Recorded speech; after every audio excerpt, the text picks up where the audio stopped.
be respectful, and say something kind to somebody who doesn't necessarily look like you or dress like you. Tonight on Connecticut's news station, hate speech is spiking across the state, and much of it seems centered around college campuses. We'll tell you how leaders are addressing it. Our capital city has concerns over mobility stemming from two major interstates that make getting around difficult. We'll walk through new proposals to fix the problem. And with homelessness still a major problem in Connecticut, organizations are doing what they can to help. We'll take you to an event focused on giving teens the resources they need to stay warm. Now at 10, this is Fox 61, Connecticut's news station. And we begin tonight on state leaders and what they're doing to combat hate speech incidents that are hitting college campuses very hard right now. Thanks for joining us at 10. I'm Brent Harden. Local lawmakers and college administrators met today to discuss how to address the problem. Fox 61's Jake Garcia is live on the UConn campus in Stores tonight with what is being done and how students are reacting. Jake? Well, Brent, 65 people from the higher education and public safety community gathered today to share resources and find ways to make college campuses safer after recent incidents of hate speech. For 2 hours straight, members were engaged. They asked questions. We shared resources. And frankly, folks, they felt supported. Representatives from over 28 institutions met with members of the FBI, Connecticut State Police, and the U.S. Attorney's Office and others to share resources and ways to address hate speech before it escalates. On each of our campuses, doing a better job with the security people, doing outreach to student leaders and some of the associated groups on campus that maybe can give us some insights into where there may be some risk and where we can take down the temperature a little bit. Governor Ned Lamont emphasized the difference between free speech and hate speech. You have the right to disagree on the issues. You have the right to disagree on policies. That's not hate speech. But hate speech is where you vilify people for who they are and their background, their religious background, their identity. And that's unacceptable. Students at UConn were hopeful after hearing about these meetings, saying they hope it will ultimately lead to actions. We're glad that these meetings are taking place. However, we would like to see an unbiased response. We would like to see the university and the state and other public safety resources give Muslim students and Palestinian allies the same treatment that they would give other student groups. I know they're in a difficult place, and I'm glad that the governmental leaders are getting involved and trying to find the best course of action. Ari Gerard, who is involved in several Jewish organizations at UConn, says with the recent increase in incidents on college campuses, change is desperately needed. I mean, just here on campus, there's been a massive influx in bias reports of different things happening around campus, and I think that's just not here, that's everywhere. And I think they've talked about doing things about it, and it's good to know they're actually starting to do things about it, and hopefully it'll actually lead to actions and not just promises of, helping out. Now, state leaders are planning for additional meetings after the holidays in the form of workshops, hoping to bring similar resources to smaller community colleges. Live in Stores, Jake Garcia, Fox 61, Connecticut's news station. All right, Jake, thank you. Time for a first check on the weather now. We had a beautiful fall day out there today, and luckily we are looking at a repeat tomorrow. Here's Chief Meteorologist Rachel Frank with the latest. Rach? Yeah, if you had stuff going on today and you were like, man, I should have really taken the time to enjoy, we get a redo tomorrow. One more day with high temperatures in the 60s before we cool right back down again heading into this upcoming weekend. It is 43 right now in Hartford. We're still around the 40-degree mark for the New Haven area and in the upper 40s for Waterbury.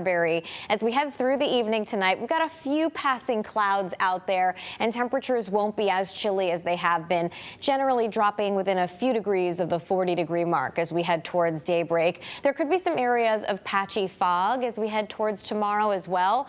Otherwise, we're looking at another nice warm day. Again, not as sunny as it was outside today, but still feeling really comfortable outside with temperatures near 60 degrees as we head towards lunchtime. You can brown bag it and bring it out to a park bench to sit and eat outside, and we'll see high temperatures climb into the low to mid 60s as we head through the afternoon. There is a chance for a spot shower heading into Saturday. We're going to talk more about the timing of that, but there could be a bigger rain and wind event as we head into next week right before Thanksgiving. Your full forecast, we'll take a look coming up, Brent. All right, Rachel, thank you. We are learning new details about a disgraced former police officer who stood before a judge in Middletown today, accused of committing crimes while he was supposed to be enforcing the law. Patrick Hemingway once carried a badge and a gun for the Glastonbury and the New Britain police departments. He is charged with dozens of burglaries of small businesses throughout several cities and towns. Hemingway's attorney maintains his client didn't take anything, but one crime victim in Old Saybrook was stunned by what Hemingway used to do for a living. It's just crazy to find out it was a police officer who was breaking into places. It's not alleged in the warrant that anything was taken. That may affect the charge of burglary versus trespass. We'll see. In addition to today's charges, Hemingway was already being held on $1 million bond for allegedly accessing the state criminal database illegally.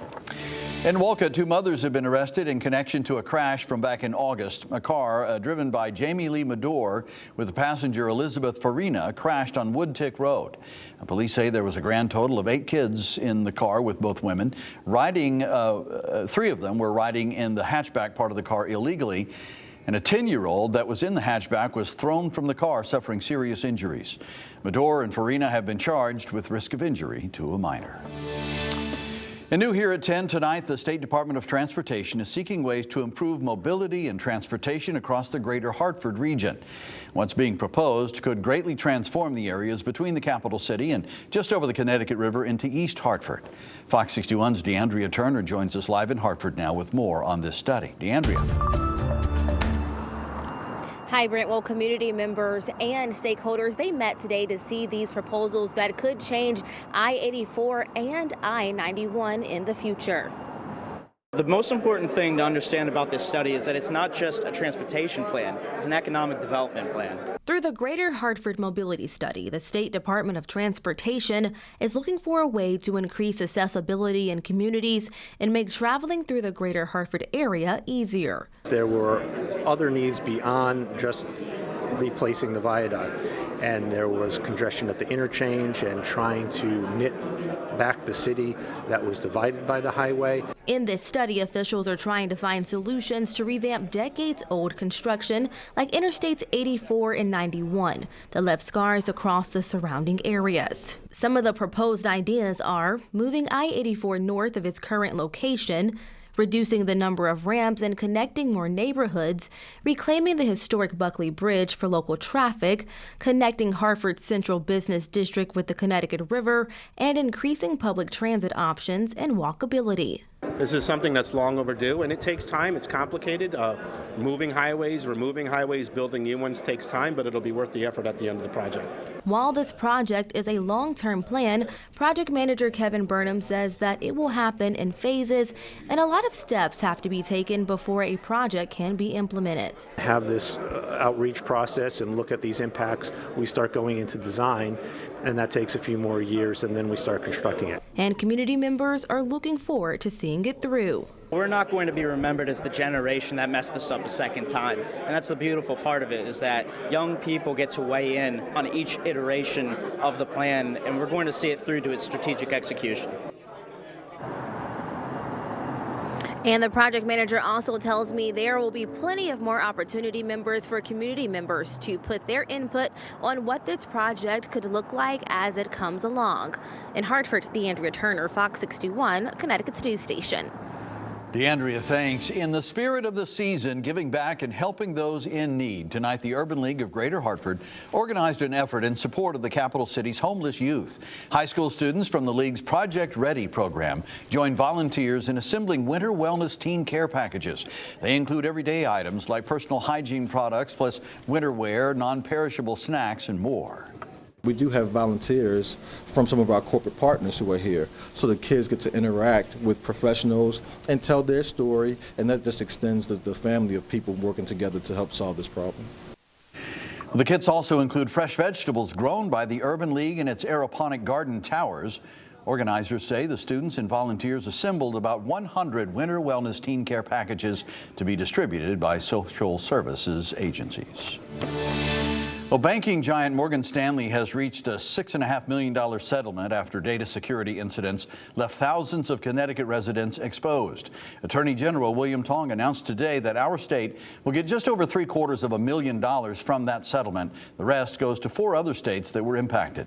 The bank found that customers had their personal information leaked.